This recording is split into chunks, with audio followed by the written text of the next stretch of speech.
Bueno, el día de hoy quiero compartir un tema relacionado con el bautismo y le puse por título La vida después del bautismo. El domingo pasado yo hablé o di la plática que regularmente damos en Epicentro cuando vamos a tener bautismos.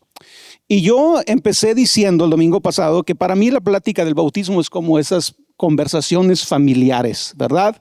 Porque damos la plática del bautismo, aunque muchos de ustedes ya son bautizados.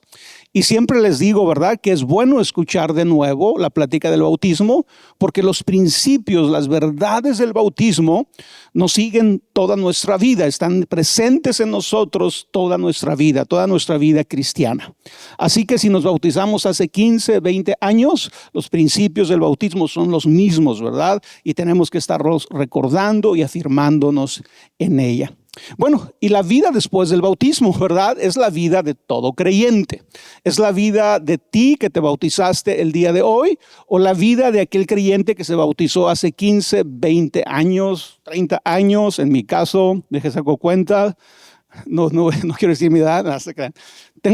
Voy a cumplir 52 años y me bauticé a los 15 años. ¿Cuántos años son esos? Tan igual que yo. ¿Cuántos años son esos? Hace muchos años, sí.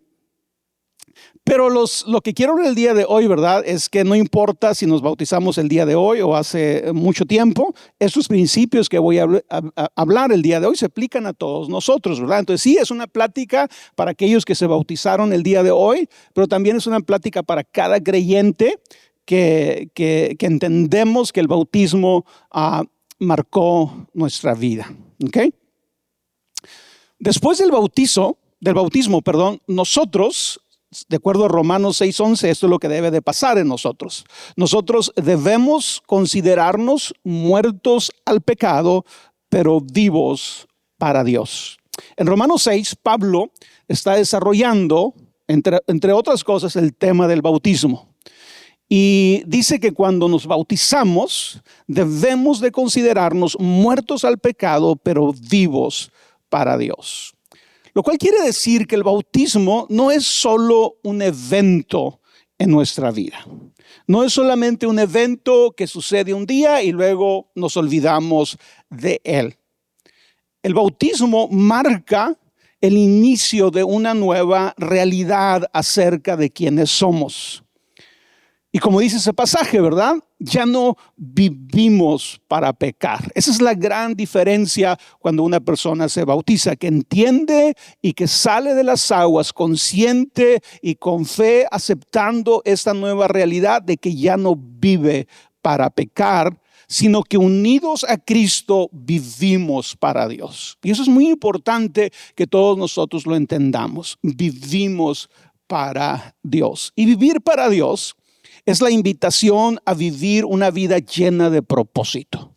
Tal vez por ideas equivocadas, cuando uno habla de la idea de vivir para Dios, ¿verdad? Te puedes imaginar a un monje, te puedes imaginar, no sé, a una persona religiosa y a lo mejor decir, oye, es como que vivir para Dios no está muy interesante, ¿verdad? No está muy emocionante, pero es todo lo contrario. Vivir para Dios es vivir una vida llena de propósito. En armonía con Dios, con los demás, con nosotros mismos y con la creación misma. ¿Sí? Esta es la vida que contribuye a lo que en la Biblia se conoce como shalom, el shalom de Dios, la paz de Dios. Cuando uno es bautizado, y uno sale de las aguas y entiende esta realidad, ya no vivo para pecar, ahora vivo para Dios. Es entender que ahora nuestra vida, en muchos aspectos que vamos a ver el día de hoy, va a contribuir a la paz que Dios quiere traer al mundo, a la paz que Dios quiere traer a tu familia, a tu matrimonio, a tu iglesia, a tu ciudad, a tu país, al mundo entero. Y cuando hablamos de shalom, cuando hablamos de la paz de Dios, es el estado, shalom es el estado en el que todo es como debería de ser. Donde la comunidad es importante, donde la comunidad es valorada, donde la justicia también es importante y valorada, así como la paz y el gozo. Ahora, después del bautismo tú entiendes, ¿verdad?, que tú tienes esta nueva identidad. Yo soy hijo de Dios, yo soy salvo, he muerto al pecado y ahora vivo para Dios. Y una de las cosas que debemos de entender cuando hablamos del pecado, ¿verdad? Porque a lo mejor ahorita que me estás escuchando decir, oye, tú no vives para el pecado y ahora vives para Dios. Uno puede pensar, híjole, Roberto, es que no estoy tan seguro, ¿verdad?, que vaya a dejar de pecar tan fácilmente. Y no que estés pensando voy a salir a hacer esto malo, pero sabes que eres humano, sabes que cometes errores, sabes que pecas, ¿verdad? Y la realidad es que aún después del bautismo los cristianos pecamos, ¿sí? Pero yo les decía la otra vez, ¿verdad? Hay una diferencia entre pecar y vivir para el pecado. Una persona que vive para el pecado es una persona que sus pensamientos van en esa dirección. La Biblia dice que aún en la cama, cuando está durmiendo, cuando está descansando, está maquinando cómo pensar. Entonces, una persona que vive para pecar es una persona que constantemente está pensando acerca del pecado. Y el pecado es su vida normal, ¿verdad? Si la persona que vive para el pecado peca, ofende a su esposa o a su esposo o hace un trato medio turbio en un negocio, para él eso es normal, para ella eso es normal. No hay por qué preocuparse, no hay por qué pensar hice algo malo porque vive para el pecado, ¿verdad? Y luego el pecado se vuelve como la constancia. El cristiano, porque somos humanos, pecamos, pero no vivimos para pecar. Quiere decir que debe de haber una transformación en nuestros pensamientos, ¿verdad? Tú y yo como cristianos no podemos tener pensamientos continuos de maldad, ¿verdad? De cómo voy a pecar, cómo voy a hacer esto, cómo voy a hacer esta trampa, cómo voy a mentir, cómo voy a sacar ventaja sobre esta persona. No podemos tener ese tipo de pensamientos porque estamos siendo transformados. Pero aún cuando en nuestra debilidad pecamos, nos equivocamos, ofendes a alguien, lastimas a alguien, eso no es normal para ti. Entonces, ¿qué va a suceder? Porque no vives para el pecado, vas a arrepentirte.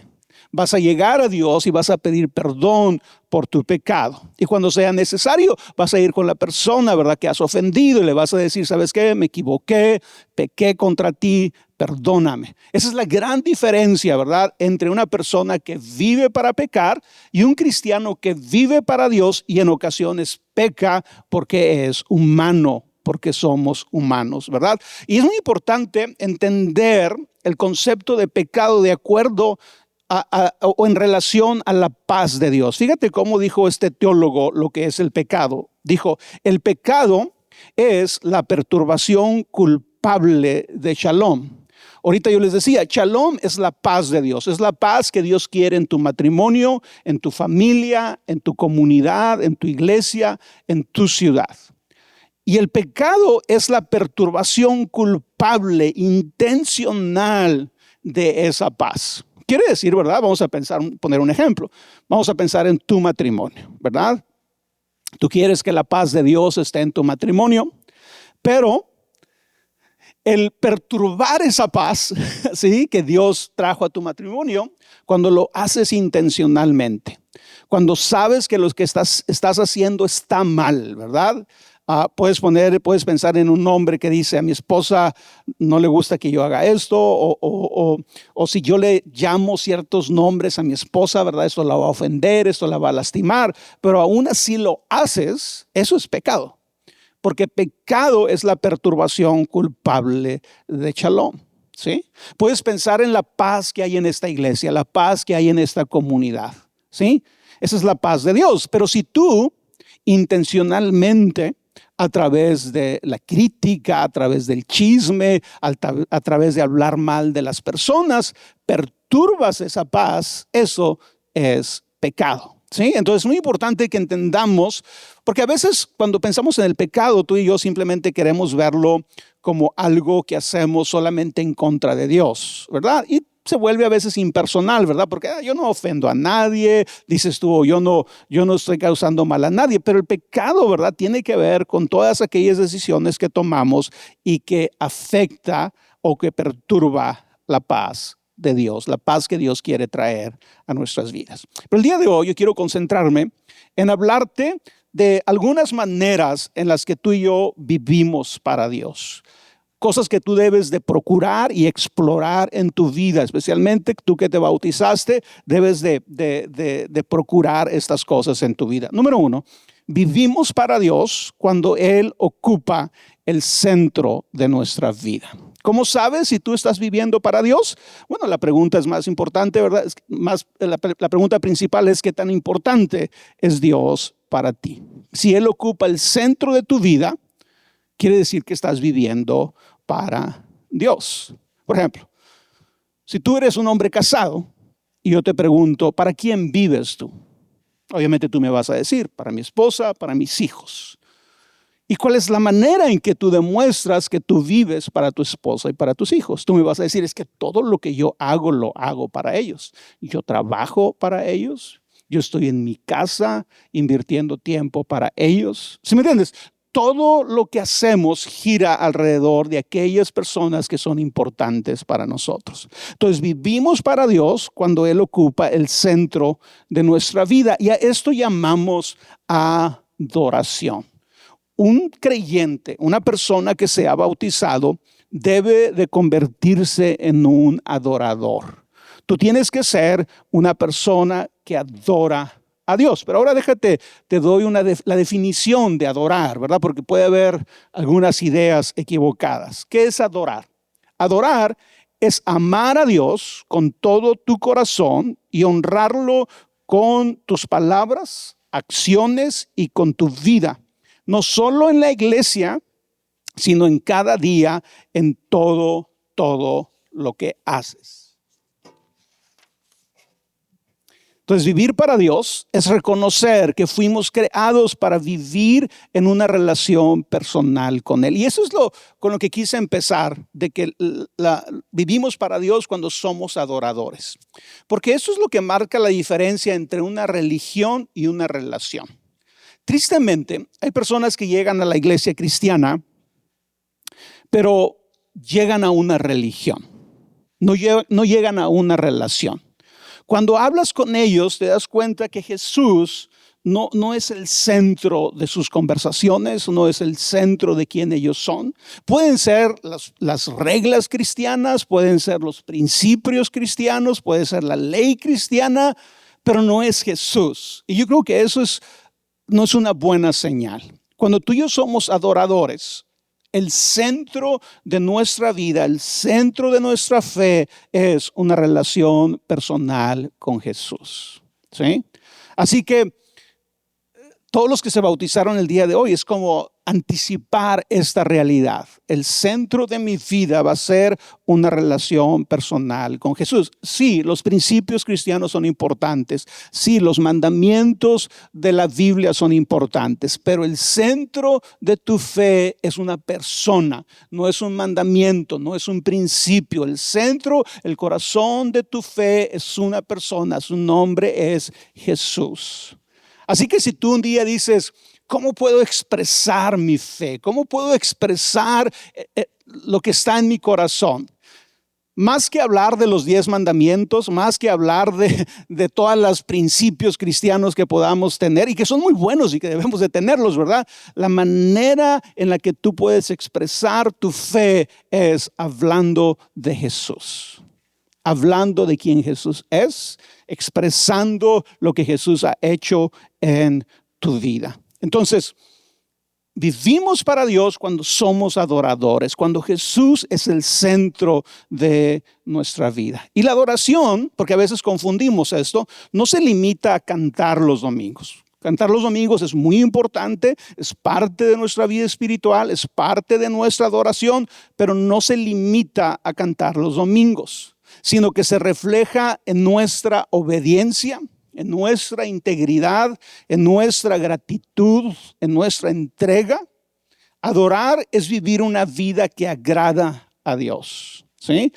Ahora, lo importante de esto, ¿verdad? Tú que te bautizaste, es que tú no estás solo en esto. El día de hoy tú decides, yo quiero vivir para Dios. Es entender que no estás solo en esa decisión. Dios está de tu lado, el Espíritu Santo está de tu lado. Dios te ha sellado con su Espíritu y Él está para ayudarte. Y aun cuando llegues a equivocarte, cuando llegues a fallar, el Espíritu Santo va a estar a tu lado para levantarte, para guiarte al arrepentimiento, para traer la paz del perdón de Dios y para animarte a seguir adelante. Vivir para Dios es vivir desde Él, con Él y para Él, reconociéndolo como el centro que da sentido a todo. Pero la adoración debe de ser intencional, ¿sí? Vivir para Dios no sucede por accidente. Requiere una decisión diaria de hacer lo bueno que ya sabemos hacer. Y eso es muy importante porque tal vez tú te bautizaste y digas, oye, estoy un poquito nervioso, ¿cuáles son las expectativas acerca de mi vida? ¿Podré hacerlo? ¿Va a ser muy difícil vivir la vida cristiana? Yo te diría, empieza haciendo el bien que ya sabes hacer. Hay muchas cosas que al estar viniendo a la iglesia has aprendido. Dios ha puesto palabra en tu corazón, hay semilla en tu vida, en tus pensamientos, en tu espíritu. Y vivir la vida cristiana es simplemente poner en práctica esas cosas buenas que ya sabes hacer. Con el tiempo irás aprendiendo más, con el tiempo irás adquiriendo más conocimiento, pero hoy es suficiente con que ya practiques lo bueno que ya sabes hacer, ¿sí? Y creo que ese es un buen consejo y un buen inicio. Número 2. Vivimos para Dios cuando vivimos en comunidad, ¿sí? A esto le llamamos compañerismo. Me gusta más la palabra en inglés fellowship, ¿sí? Pero es entender también, ¿verdad?, que como creyentes somos llamados a vivir en comunidad. Acuérdense que la iglesia, cuando hablamos de la comunidad en iglesia, ¿verdad?, no es la única comunidad en la que debemos de vivir, pero la iglesia es una de ellas. La iglesia no es una idea humana. La iglesia no se le ocurrió a Pedro o a Pablo, ¿sí? Apóstoles importantes, pero no se les ocurrió a ellos.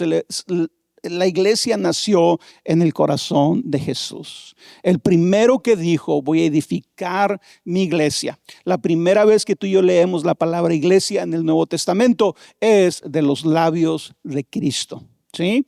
Entonces, eso nos muestra, ¿verdad?, que tú y yo fuimos formados, fuimos creados para vivir en comunidad, para vivir en compañía, en amistad y compañerismo con otras personas. Todos podemos recordar la historia de la creación, cuando Dios crea a Adán. Bueno, antes de crear a Eva, Dios crea a Adán, ¿verdad? Y Dios pone a Adán en el huerto y lo deja que haga algunas cosas, pero de repente después Dios dice, ¿sabes qué? No es bueno. No es bueno que Adán esté solo, ¿verdad? ¿Por qué? Porque si estuviera solo, Adán no iba a poder experimentar su semejanza a Dios. Porque Dios es Padre, Hijo y Espíritu Santo. Dios ha vivido eternamente en una relación de amor entre el Padre, el Hijo y el Espíritu Santo. Y cuando tú y yo somos parte de una comunidad, estamos imitando esa relación de amor de Dios. Y a esto le llamamos compañerismo. Y déjate doy una definición de compañerismo. Compañerismo es estar conectados con Dios y con otros creyentes al compartir la vida juntos, amándonos, ayudándonos, orando, aprendiendo y sirviendo lado a lado como una familia. ¿Sí? Entonces, es muy importante que ahora que te bautizaste, tú desarrolles tu compañerismo, tu vida en comunidad, aquí en la iglesia, pero también, ¿verdad?, en la comunidad en la que vives, en tu trabajo, ¿verdad?, desarrollar esta actitud.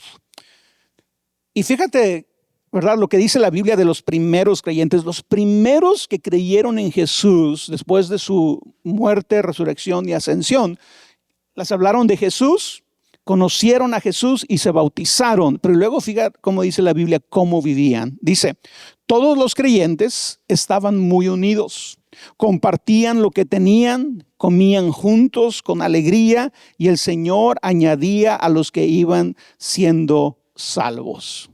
Algo va a suceder a medida que tú vivas en comunión, vivas en compañerismo y tu compañerismo sea genuino, que tu amor por los demás sea genuino, que hagas iglesia, que hagas comunidad con un amor genuino. ¿Sabes qué va a suceder? Que otras personas se van a sentir atraídas a la comunidad de la cual tú eres parte. Eso era lo que sucedía cuando la iglesia empezó. Los cristianos eran buenos amigos, comían juntos, se preocupaban unos por otros, comían con alegría, ¿verdad? Compartían lo que tenían. ¿Y qué pasó? La gente empezó a unirse a su comunidad, ¿sí?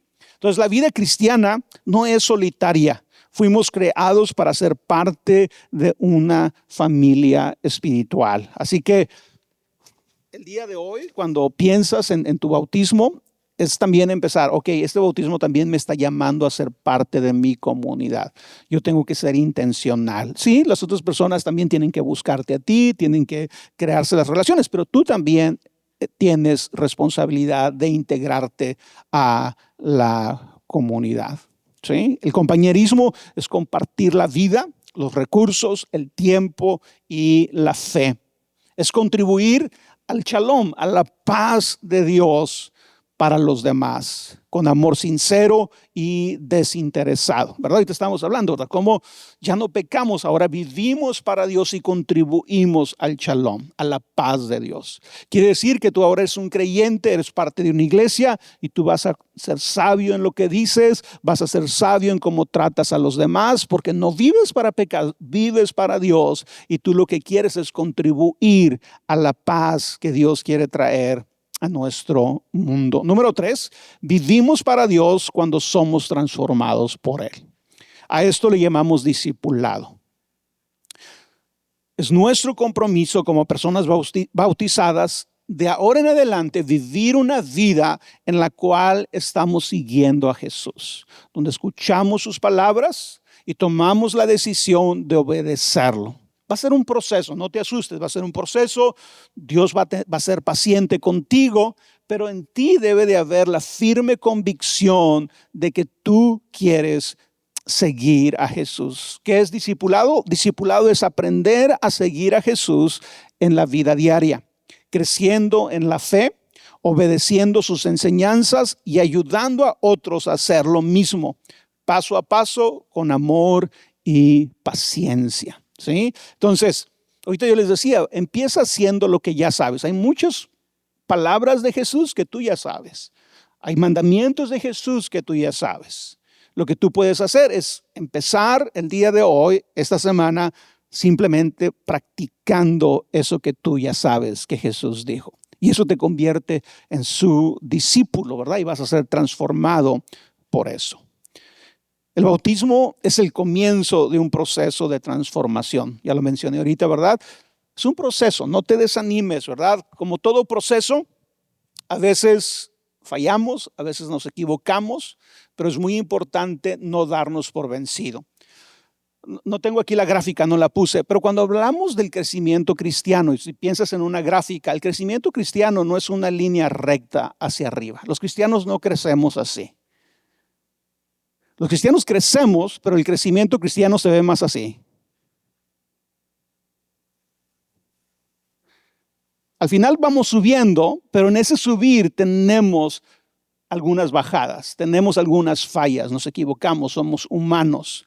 Pero al final el crecimiento es real, ¿sí? Entonces, no te desanimes, ¿verdad? Avanzas en tu vida cristiana, eres transformado y cometes un error. No tires la toalla, no te desanimes, no te vayas para atrás porque cometiste un error. Vuélvete a levantar y sigue avanzando y sigue cambiando, sigue transformándote con la ayuda de Dios. Dios quiere formar en nosotros el carácter de Cristo. Ahorita yo les decía, ¿verdad? Aquí es donde tú encuentras la diferencia entre una persona que llega a la iglesia o al cristianismo y llegó a una religión o llegó a una relación. Cuando las personas llegan a una religión, aunque sea el cristianismo, se vuelven legalistas. Todo se trata de los principios, de los mandamientos, y Jesús no pinta en sus conversaciones, en lo que más los apasiona, en lo que más los emociona. Jesús no es el centro, ¿sí? Pero cuando tú llegas al cristianismo, pero entiendes que es una relación, como dije ahorita, ¿verdad? Jesús se vuelve el centro. y tu mayor anhelo es ser transformado y parecerte a Jesús. Y es lo que Dios quiere hacer en la vida de todo creyente. Dios quiere formar en nosotros el carácter de Cristo. Fíjate lo que dice la palabra. Romanos 8:29 dice: Dios conoció a los suyos de antemano y los eligió para que llegaran ¿a qué? A ser como su Hijo, a fin de que su Hijo fuera el hijo mayor entre muchos hermanos. Y este lenguaje que usa la Biblia a mí me fascina, ¿verdad? Porque nos hace entender que somos parte de una familia, y a toda persona que ha sido bautizado, la palabra de Dios está diciendo: tú eres una persona que está siendo transformada a la imagen de Cristo. No solamente eso, Jesús es el hijo mayor, es tu hermano mayor. Quiere decir que si Jesús es el hermano mayor, nosotros somos los hermanos menores, ¿verdad? ¿Y qué sucede? Yo no sé si tú, en qué lugar tú estás de tu familia, ¿verdad? Al menos que seas hijo único, no vas a entender el ejemplo, tal vez, ¿verdad? Pero cuando tú eres un hijo menor y tienes hermanos mayores, tus hermanos mayores se vuelven tu ejemplo, ¿sí? Y si tuviste buenos hermanos mayores, ¿qué queremos hacer los hermanos menores? Queremos imitarnos, ¿verdad? Queremos parecernos a ellos. Especialmente si tus hermanos mayores son mucho más mayores que tú. Yo les he contado a ustedes, ¿verdad? Que en mi casa somos 10 hermanos. Y mis hermanos hombres son de los primeros de los 10 hermanos, de los 10 hermanos y hermanas. Y yo soy el último de 10. Mi hermano más grande me lleva 17 años y el otro hermano me lleva 14 años, 13, 14 años. Así que yo crecí con 2 hermanos mayores que entiendo este ejemplo, ¿verdad? ¿Por qué? Porque yo quería hacer deporte como ellos, yo quería hacer lo que ellos hacían, yo me quería vestir como ellos porque eran mis hermanos mayores, ¿sí? Y eso es lo que está diciendo la Biblia. Jesús es tu hermano mayor. Pero este es un buen hermano mayor, ¿verdad? Porque a lo mejor tuviste un hermano mayor que dices tú: qué bueno que no lo imité, qué bueno que no lo seguí, ¿verdad? Pero este es un buen hermano mayor, que tú y yo podemos verlo y podemos decir: yo quiero ser como él, yo quiero imitarlo, yo quiero vivir como él vive, ¿sí? El vivir para Dios es vivir con propósito. Y ese propósito es parecernos más a Jesús cada día. Si alguna vez a ti te preguntarán: oye, ¿de qué se trata esto de que eres cristiano? ¿De qué se trata esto de que te bautizaste? ¿Cuál es el punto? ¿Cuál es lo más importante? Tú lo que puedes contestar es: parecerme a Jesús más cada día. Esa es la meta, ese es el plan eterno de Dios. Nos está salvando para ese propósito, para que tú y yo seamos como Cristo, ¿sí? Siguiente punto: vivimos para Dios cuando servimos a los demás. Y a esto le llamamos ministerio o ministerio de encarnación. ¿A qué me refiero con ministerio de encarnación? Ministerio de encarnación es vivir la presencia de Jesús sirviendo y amando personalmente a otros.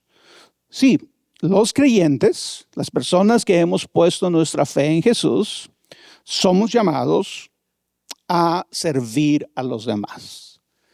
¿Y cómo sabemos que somos llamados a servir a los demás? Porque nuestro hermano mayor, ¿qué hizo? Nos puso el ejemplo. Él mismo dijo, ¿verdad? Yo no vine para que me sirvan. Yo vine a servir. Pero, ¿y nuestro hermano mayor quién era? Es Jesús, es el Hijo de Dios, es Dios mismo. Y él entendía, ¿verdad?, que él podía venir a la tierra y demandar todo el servicio, todo el honor. La Biblia dice que vino a lo suyo. En otras palabras, el mundo era de él. Los humanos que estaban en la tierra en ese momento eran de él. Pero Jesús dijo: pero aunque yo puedo exigir, ¿verdad?, el servicio, demandarlo o merecerlo, no he venido a que me sirvan, vine a servir. Y lo mismo cuando se habla de nosotros, especialmente si somos creyentes, somos llamados a servir a los demás. Acuérdate, ¿qué estamos haciendo en el cristianismo? Estamos siguiendo a Jesús. Estamos imitando a Jesús. ¿Qué vimos a Jesús hacer en la tierra? Servir a los demás. Dios te dio talentos, habilidades, dones, no para que los guardes, sino para usarlos. Todos podemos bendecir a alguien con lo que ya tenemos, con lo que ya sabemos hacer. Conviértete en la persona que sirves más, en tu casa, en la iglesia, tu trabajo. Sé una persona que sirves. Y cuando servimos, sucede algo increíble. Es que cuando servimos sucede algo increíble, y es que las personas empiezan a ver a Dios a través de nosotros. Y esto es algo que a veces no lo vemos así, y tal vez la gente no lo expresa, ¿verdad? Hoy estoy viendo a Dios a través de ti, estoy viendo a Dios a través de lo que haces. A lo mejor alguien sí lo dice, ¿verdad? Pero en muchas ocasiones los agradecimientos, el que alguien se acerque a ti y te diga, sabes que muchas gracias por lo que haces, la manera en que sirves. Que personas te acerquen a ti y te digan, sabes que eres una bendición para mi vida, para mi familia. Es en parte una forma de decirte, estoy viendo a Dios a través de ti. Entonces, si tú te has preguntado, ¿verdad? ¿Cuál es la mejor manera en la que yo puedo compartir mi fe a los demás?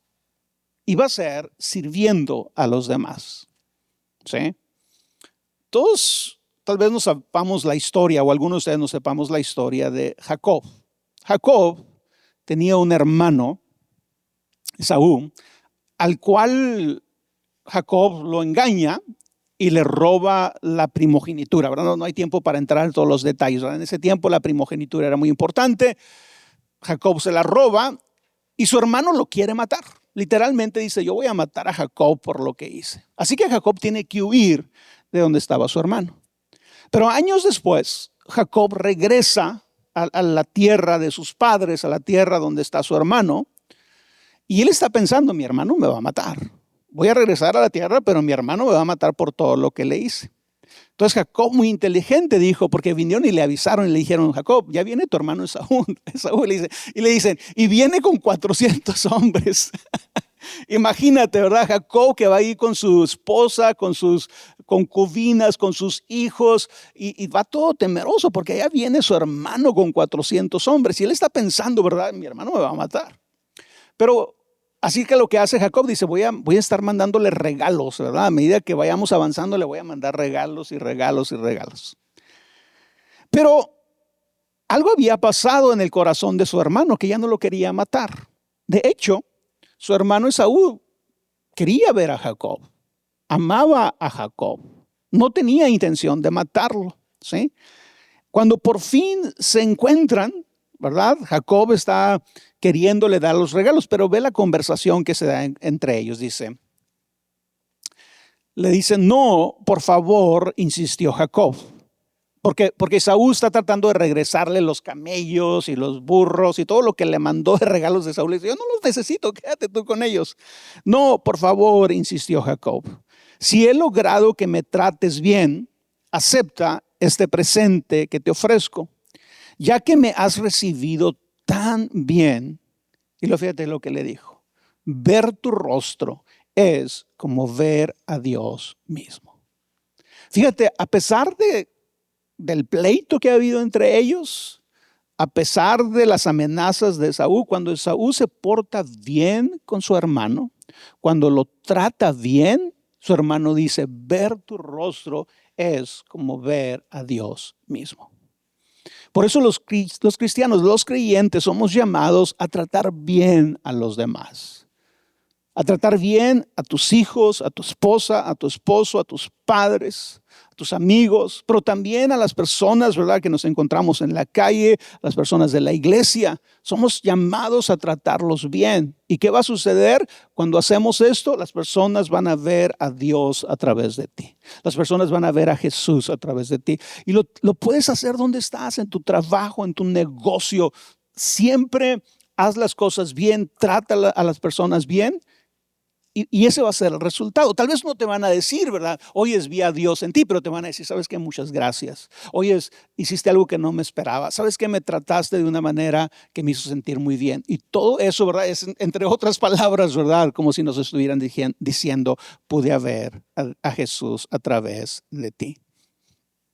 Siguiente punto, y es que vivimos para Dios cuando compartimos su amor fuera de la iglesia. ¿Sí? Y eso es muy importante, ¿verdad? Tú y yo somos llamados a compartir el amor de Dios fuera de la iglesia y esto le llamamos misión.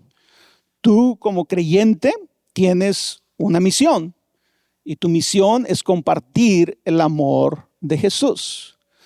Así que piensa por un momento, ¿verdad? Cuando tú piensas, yo soy creyente, me bauticé, ¿qué tengo que hacer? ¿Qué tengo que hacer? ¿Qué tienes que hacer? Es compartir el amor de Jesús. Eso es lo que Dios te llama a hacer como su discípulo. Es compartir su amor. Sí, ese amor en ocasiones va a ser acompañado de palabras, de un mensaje, de una narración del evangelio, de lo que Jesús hizo por las personas. Pero en ocasiones no. En ocasiones tu llamado es simplemente compartir el amor de Dios. Y a lo mejor no vas a poder compartir el evangelio en ese momento, pero vas a compartir el amor de Dios. Y el amor de Dios es en sí el evangelio. La misión es compartir el amor y el mensaje de Jesús con los demás, ayudando a las personas en todas partes a conocerlo, seguirlo y experimentar la nueva vida que Él te ofrece. Ahora, es importante, ¿verdad?, que como creyentes, como cristianos, tú vayas adquiriendo conocimiento, leas la Biblia, estés más relacionado con lo que la Biblia nos enseña. Pero por sobre todo, y aquí no creo que nos podemos perder en eso, sobre todo tú eres llamado a compartir tu fe a través del amor. Muchas personas, o no muchas personas, la mayoría de las personas llegan a la fe, llegan a Jesús, no por un argumento, llegan por una relación, llegan porque alguien los trató bien, llegan porque alguien los amó, llegan porque alguien se interesó en ellos, más que porque alguien les pudo compartir un sermón basado en la Biblia increíble. Es la realidad, no estamos menospreciando la Biblia, pero la mayoría de las personas llegan a la iglesia por relación, porque alguien los trató bien, porque alguien se interesó en ellos, porque alguien los amó, porque alguien los sirvió, porque alguien estuvo con ellos en su tiempo de necesidad. Eso es lo que somos llamados a hacer. Y cuando se dé la oportunidad, cuando se dé el momento, tienes que compartir tu fe con tus palabras, exponiendo lo que sabes de las Escrituras, de la palabra, del mensaje de salvación. Y nuestra misión se enfoca fuera de la iglesia, ¿verdad? No somos llamados solamente a expresar nuestro amor en la comunidad cristiana. Somos llamados a compartir el mensaje del amor de Dios fuera de las cuatro paredes de la iglesia. Tu trabajo, en tu escuela, donde quiera que estés. Nuestra misión es muy, muy importante. El bien que hacemos y el amor que mostramos deben de ser señales visibles del amor de Dios al mundo. Y como lo dije ahorita, ¿verdad? Empieza con lo que ya sabes, con lo que ya tienes, con lo que ya entiendes. Y déjame terminar con esto. La vida después del bautismo no es una vida perfecta, pero es la mejor vida a nuestro alcance. Otra vez, la vida después del bautismo no es una vida perfecta, pero es la mejor vida a nuestro alcance. Si tú y yo tomamos en serio el llamado de Jesús, comprometernos de vivir en su libertad, de vivir en su amor, de obedecer sus palabras, vamos a descubrir que nuestra vida es la mejor vida que podemos vivir. Es la mejor vida a nuestro alcance. Termino con las cinco palabras, a lo mejor te las puedes memorizar, que deben de ser parte central de tu fe. Adoración, compañerismo, discipulado, ministerio y misión. Esas serían las 5 palabras, los 5 principios que deben de guiar nuestra vida, de regir nuestra vida como creyentes. Esto es muy importante. Si tú te bautizaste el día de hoy, debes de perseguir esto, debes de tratar de vivir esto en tu vida todos los días, pero también son los principios de todo creyente, de cada creyente. Si tú tienes 15 años de que te bautizaste o 20, este es tu llamado también. Si tú has descuidado alguna de estas áreas, yo te animo a que la recuperes, a que la restablezcas en tu vida para que estés abarcando todo lo que Dios quiere de nuestras vidas.